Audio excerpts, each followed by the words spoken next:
Yeah, we've come a long way. We've gotten over a lot of problems, but the fact remains that there is a widespread, deep feeling of powerlessness in the country.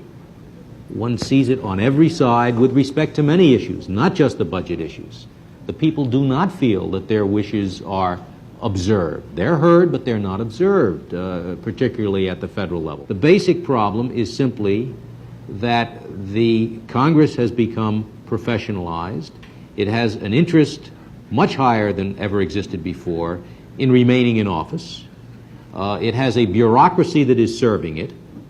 It is much more subject to the power of individualized pressure groups as opposed to the unorganized feelings of the majority of the citizens. All of these reasons have created this feeling, which is real and which I think has a proper basis, of powerlessness.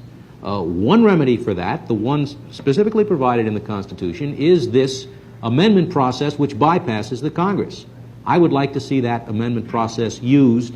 Just having it used once will exert an enormous influence upon both the Congress and the Supreme Court, I think. That the Congress is simply unwilling to give attention to many issues which it knows the people are concerned with, and which issues involve restrictions upon the federal government's own power. I think the founders foresaw that, and they provided this method in order to enable a convention to remedy that. The alternative is continuing with a system that provides no means of obtaining a constitutional amendment except through the kindness of the Congress, which has demonstrated that it does not want to have any other way to get a constitutional amendment. The Congress knows that the people want more fiscal responsibility, but it is unable to provide it. I've talked about the need for a convention because somehow the federal legislature has gotten out of our control and there's nothing we can do about it. One can say the same thing about the federal judiciary. And that's one reason I'm willing to take the chance, in order to have a convention, take the chance of some doubts that now exist.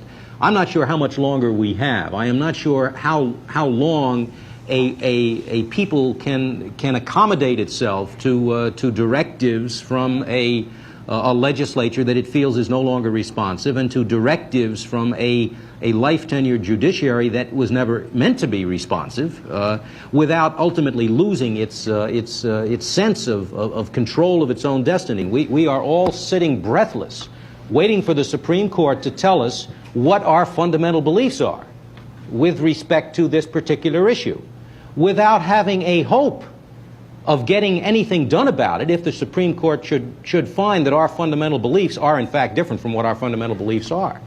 We have no recourse. There's not a whit of a chance that the Congress will overturn any decision that the Supreme Court comes down with in the Weber case.